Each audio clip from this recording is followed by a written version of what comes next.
Alright, so I'm still hanging out with JP today. Just stopping at one more place. The one place we tried to stop at today didn't work out, so I thought we'd stop at one more place. There's some traffic noise up there, and we are running out of daylight, so just a few things I want to show him. There's an old silver mine down here, some cool locks from the Union Canal. So while we had a little bit of daylight, I thought I'd show him these things as well. 'Cause he's got a long drive back up to home as well. So we're gonna just hang out a little bit more. So I'm showing him the silver mine first. Sorry about the traffic. If you watch my channel, you've seen this mine before, but it's small, it's short, but it's still kind of cool. And it is an actual silver mine. They did find small amounts of silver here, but not enough to make it profitable, so it's still here. It actually goes in pretty far. It's just flooded, as you'll see.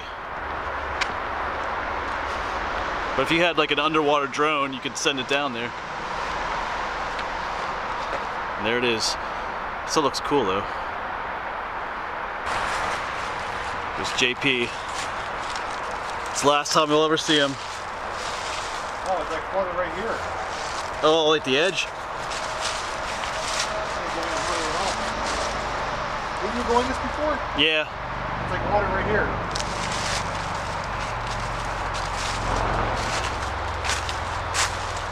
Yeah, it's up a little bit further than it was.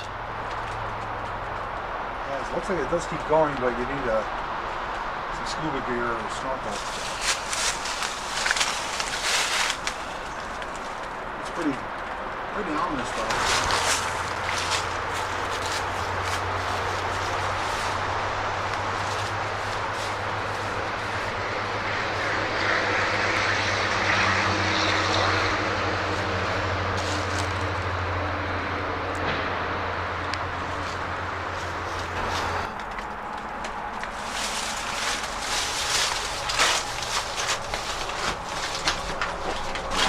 It's as far as we can go.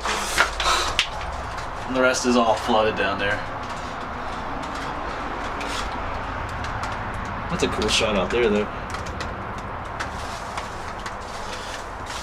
Yeah, it doesn't go in, well, it actually goes a lot deeper, but you can't, unless you have scuba gear, which I don't, but you can kind of see.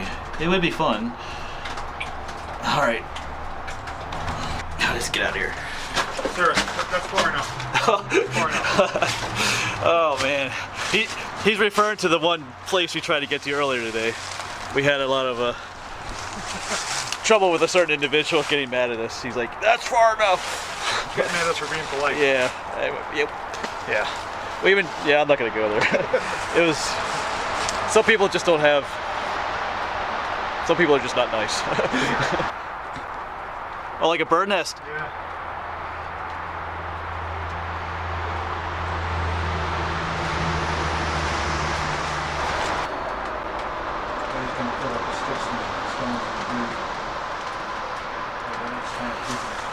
Get some shots of him in there.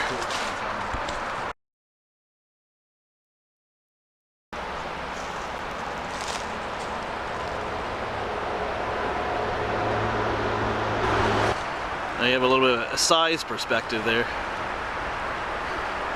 So we just pushed him in a little bit there.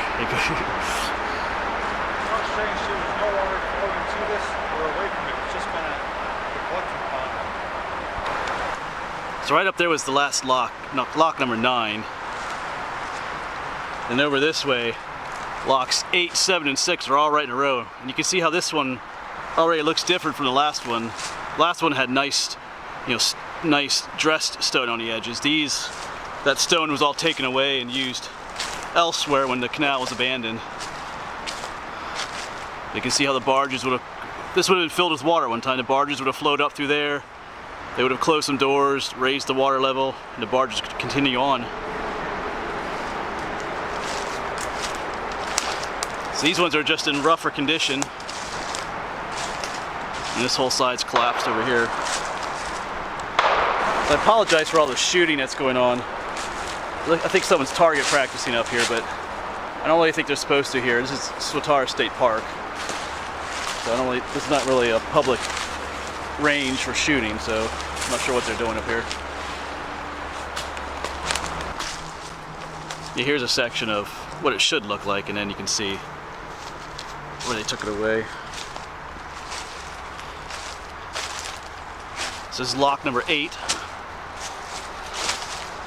And the big one is still up ahead.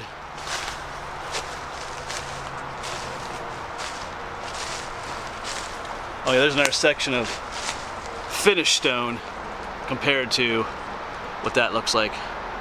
It's like I said, when the canal was abandoned, people took this stone and used it elsewhere. That's why those edges look like that.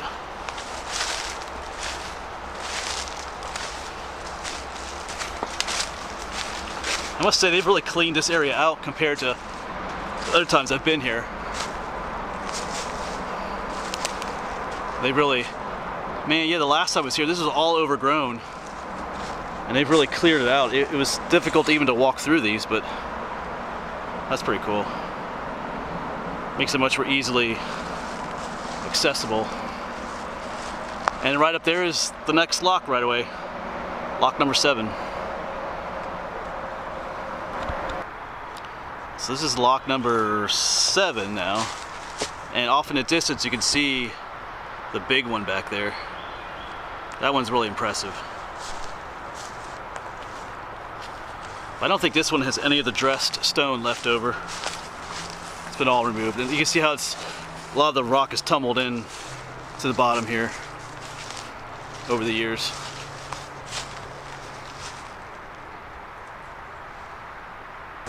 Yeah, just because everything's been falling and just kind of disarrayed. Everything blanket that never used to hide. Oh, actually, this might be one of the original dressing stones sticking out here, but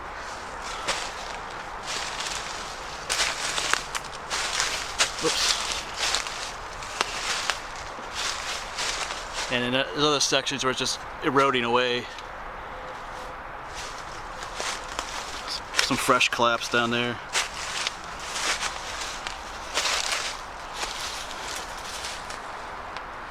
I'm not sure what that is down there. Nice. Wild creatures living in the canals. Never know what you'll find out here.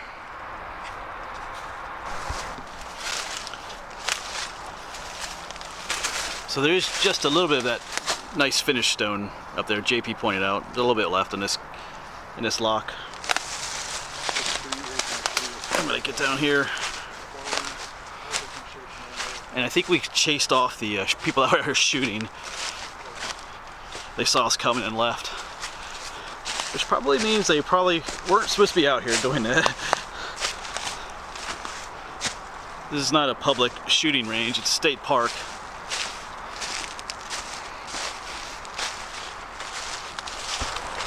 Yeah, you can correct me if I'm wrong, but I'm pretty sure you can't have, I mean, you can hunt in state parks, but you can't use them as a shooting range like that.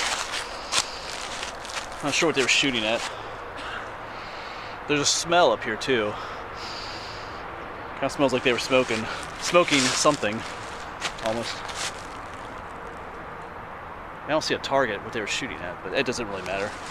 That's not the focus of this video. The coolest thing yet is up ahead. That is lock number 6. It is impressive. There was a dam up there. And that dam is what helped to feed these locks. But there was a flood in 1862 and the dam burst open and it destroyed these locks. I mean, they're still there partially. All right, so I'm gonna go ahead and give you some footage of me walking up to this lock, and you'll see just how tall it is. And this is the short side. It's much taller on the other side. So I'll go ahead and put the camera down and walk up there so you can see how tall they are. But remember, this is the short side.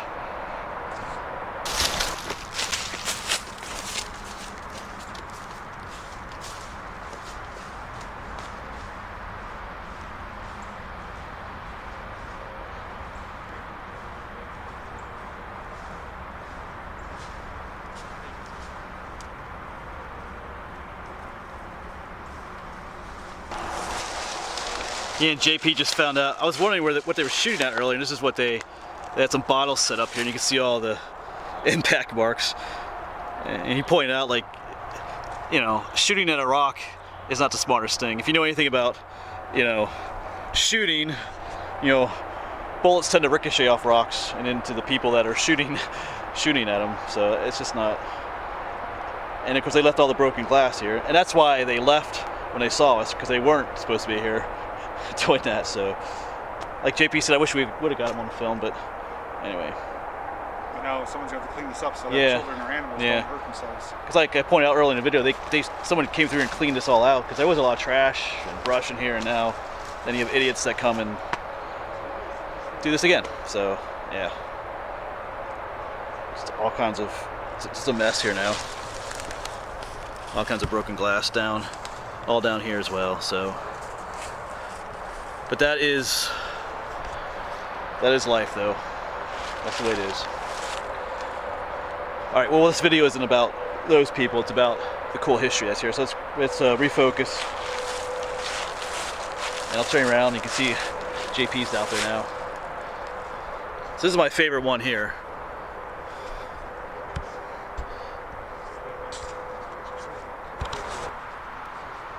So that does give you a cool perspective. You see him in comparison to how tall those are. Because I was just out there earlier, but I haven't seen that footage yet. These are massive, you know, works that people built back in the 1830s. This one still has a lot of that, you know, dressed stone on the corners yet. The coolest part is at the end here yet, where it gets really tall. All right, I'll quit yapping and we'll head on in.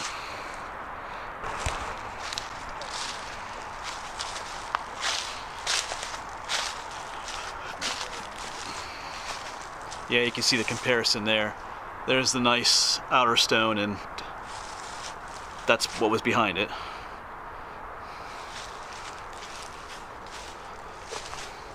And you got a whole section here that's kind of collapsed in over the years.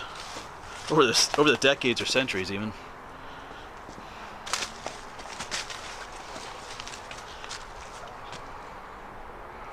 That's a cool shot right there.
Yeah, it was just down there, but now I haven't seen that footage yet. But now seeing him walk down there, you can really, you can really see how tall.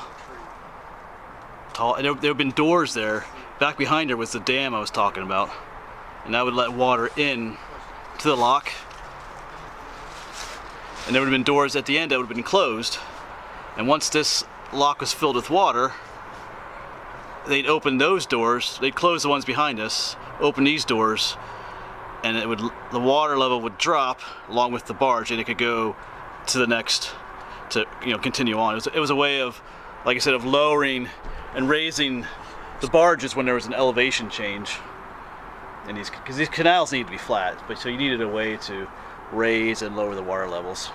If you're interested in seeing how that works, there are a number of YouTube channels over in England of people that live on the canals. England has canals too that are still in operation. One channel I would recommend, there's a channel called Narrow Boat Girl, like narrow, like skinny, Narrow Boat Girl, 2 words. And she's younger, but her and her mom live on a canal boat, and she films their experiences. She does a lot of cruising videos, you know, showing them going along the canals, and she shows videos of them opening and closing the locks and moving the doors so the barge can go in. There's other channels that show that too, but some of those channels focus more on the people in the video rather than what's actually happening with the canals. So their channel, her and her mom, they have a good channel. It shows you how the canals work and what living and traveling on a canal boat is like. So if you're interested in that, I might put a link down below to some of their stuff. If you want to see, you know, a boat actually, or like a barge on the canal and going through the locks, it's pretty cool. All right, well, let's head over here to all the way to the end. Like I said, this is my favorite part, where it just goes up.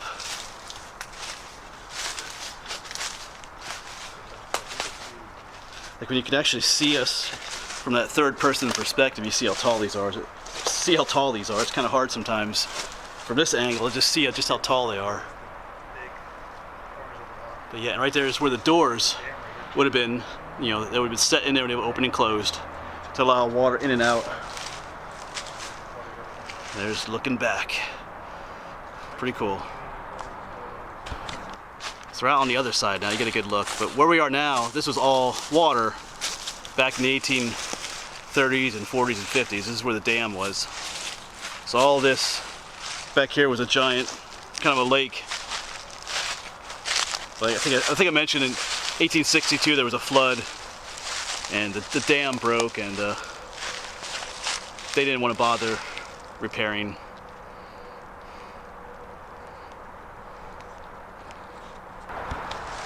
Now we're up top, looking down. I'm not sure who that is over there. Sure, that's close enough. Hey, this is my canal lock. But yeah, I'm not getting too close. That is deep.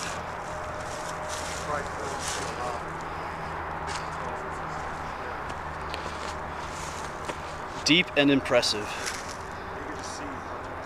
You can see it compared to where he's standing. And that's how far down it goes. That gives you some cool perspective there. I mean, he's probably 6 foot. So there's a number of JPs that would line up along that edge there. I'm guessing probably 30 feet.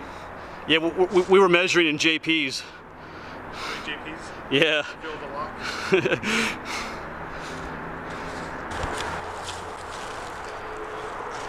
Yeah, so looking off that way, you can see the route of the canal. Of course, this is lock 6, and you can see lock 7 up there. Would have been a busy time back in the early 1800s. All kinds of canal boats traveling through here. Mostly, they're transporting mostly coal from this area to the north. And actually, there is the remains of an old lock tender's house up here. Well, there's not much left. That's where the lock tender's house was. The lock tender was the guy who lived here and would have to open all these gates and doors for the canal boats. It would have been quite a job at this site. Most of the time you only have one lock for a lock house, but this one has 4. So that dude was pretty busy. Alright, so we are officially running out of daylight. The sun has set. It's all because of that daylight savings time. It's only like, might be 4 o'clock, but it's already, the sun is set behind the Blue Mountain up here. We're making our way back to the parking lot. JP's out there. Oh, he's way out there somewhere, yeah, off in the woods.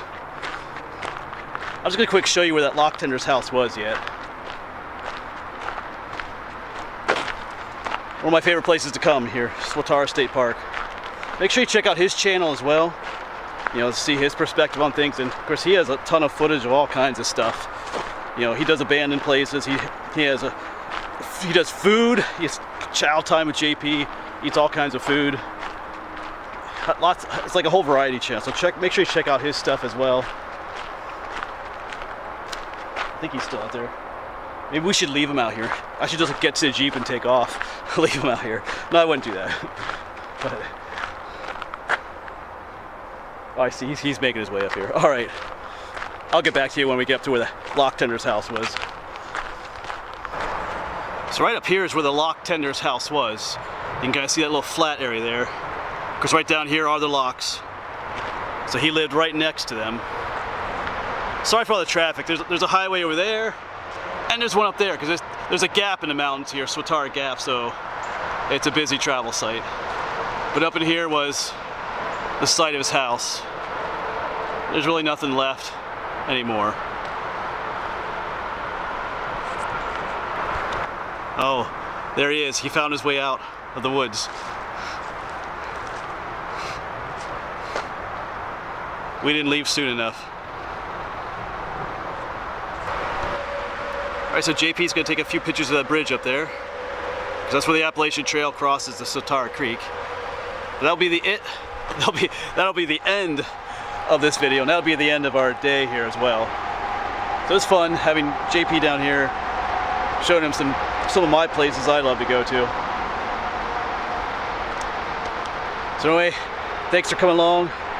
Thanks for watching. I'll see you around.